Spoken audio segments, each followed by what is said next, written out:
Apa yang membuat hidup ini bermakna? Pertanyaan klasik ini semakin relevan di tengah pesatnya perkembangan teknologi. Tidak hanya menjadi bahan diskusi dalam jurnal akademik filsafat, pertanyaan ini juga sering muncul dalam karya-karya seni, termasuk novel, lukisan abstrak, musik, teater, film, hingga anime. Salah satu anime yang mengangkat tema ini adalah Psycho Pass. Psycho Pass membawa kita ke dunia distopia, di mana teknologi tidak hanya menjadi alat, tetapi juga pengatur moralitas dan hakim dari kebebasan individu. Sistem Sibyl yang menjadi pusat cerita menilai setiap orang berdasarkan koefisien kriminal mereka, menentukan siapa yang layak hidup bebas dan siapa yang harus dikarantina atau dihancurkan. Namun, apa arti kebebasan, keadilan, dan tanggung jawab manusia dalam dunia seperti ini? Dunia dalam Psycho Pass dibangun atas fondasi ketertiban absolut yang dikelola oleh teknologi. Sistem Sibyl, sebuah AI kolektif yang terdiri dari otak manusia terpilih, mampu mengukur keadaan mental seseorang dengan akurasi luar biasa. Ini menciptakan ilusi dunia tanpa kejahatan, di mana tindakan kriminal dapat dicegah sebelum terjadi. Namun, muncul pertanyaan penting. Apakah adil jika seseorang dihukum hanya berdasarkan potensi mereka untuk berbuat jahat? Dalam hal ini, Psycho Pass mengingatkan kita pada kritik Michel Foucault terhadap sistem pengawasan modern. Dalam disiplin And Punish, Foucault menjelaskan bagaimana kekuasaan modern beroperasi dengan mengatakan bahwa apakah mengejutkan bahwa penjara menyerupai pabrik, sekolah, barak, rumah sakit yang semuanya menyerupai penjara? Penjara sering dianggap contoh nyata di mana individu diisolasi dan diawasi untuk reformasi perilaku mereka. Namun, Foucault menunjukkan bahwa logika pengawasan ini tidak hanya berlaku di penjara. Di pabrik, pekerja diawasi dengan jadwal ketat dan aturan produktivitas. Sekolah menggunakan sistem penilaian dan penghargaan untuk mengatur perilaku siswa, menanamkan kepatuhan sejak usia dini. Barak militer melatih prajurit untuk tunduk pada hierarki, sementara rumah sakit mengawasi pasien dalam kerangka protokol medis yang ketat. Semua institusi ini, meskipun tampaknya memiliki tujuan berbeda, memiliki tujuan bersama, mendisiplinkan dan mengontrol individu. Foucault menggunakan konsep panoptikon untuk menggambarkan bagaimana pengawasan bekerja. Dalam struktur ini, subjek merasa selalu diawasi meskipun tidak ada pengawasan langsung. Visibilitas adalah perangkap, katanya, menegaskan bahwa rasa diawasi menciptakan kepatuhan otomatis. Kekuasaan modern tidak perlu hadir dalam bentuk fisik, tetapi hadir dalam kesadaran subjek. Sistem Sibyl menciptakan masyarakat di mana individu terus-menerus diawasi, menginternalisasi standar moral yang ditentukan oleh sistem.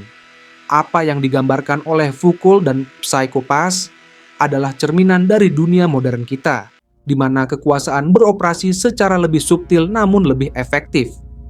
Immanuel Kant dalam Critique of Practical Reason menekankan pentingnya otonomi moral manusia. Kant berargumen bahwa manusia harus bertindak berdasarkan prinsip moral yang mereka tetapkan sendiri, bukan karena dipaksa oleh otoritas eksternal. Dalam konteks ini, Psycho Pass memperlihatkan ironi besar.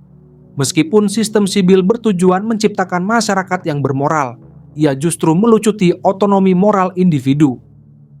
Shinya Kogami, seorang mantan inspektor yang menjadi enforcer, menunjukkan ketegangan ini dengan jelas. Terperangkap dalam bayang-bayang Sibyl, Kogami tetap mempertahankan prinsip moralnya sendiri. Ia menyadari bahwa keadilan sejati tidak dapat diukur oleh angka atau indikator mekanis. Pilihan-pilihannya mencerminkan gagasan Kant bahwa tindakan moral memiliki nilai intrinsik terlepas dari konsekuensi eksternal. Makishima Shogo, antagonis utama dalam Psycho Pass, adalah representasi nyata dari nihilisme yang mengingatkan kita pada gagasan Friedrich Nietzsche dalam To Spoke Zarathustra. Makishima menolak otoritas sistem Sibyl dan melihat kehidupan dalam sistem ini sebagai kehilangan makna. Manusia yang hidup tanpa kebebasan sejati hanyalah cangkang kosong, katanya, menggambarkan dunia di mana individu kehilangan kemampuan untuk memutuskan nasib mereka sendiri. Nietzsche berpendapat bahwa dalam dunia tanpa Tuhan atau otoritas absolut, manusia harus menciptakan nilai-nilai mereka sendiri. Makishima, meski menggunakan metode kekerasan, ingin membebaskan manusia dari tirani sibil dan memaksa mereka untuk menghadapi kehendak bebas mereka. Dalam hal ini, dia adalah pembawa pesan nihilisme aktif Nietzsche, bukan hanya menerima kehampaan nilai, tetapi juga berusaha mengatasi dan mendefinisikan ulang makna kehidupan. Jean-Paul Sartre dalam Being and Nothingness menegaskan bahwa kebebasan adalah inti dari keberadaan manusia, tetapi kebebasan ini datang dengan tanggung jawab yang besar. Sartre percaya bahwa manusia terkutuk untuk bebas.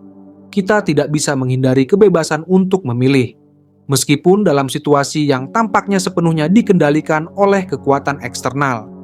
Dalam Psycho-Pass, tokoh utama Akane Tsunemori menggambarkan pergulatan eksistensial ini. Sebagai seorang inspektor, dia harus menyeimbangkan kepercayaannya pada keadilan dengan kenyataan brutal yang ditetapkan oleh sibil.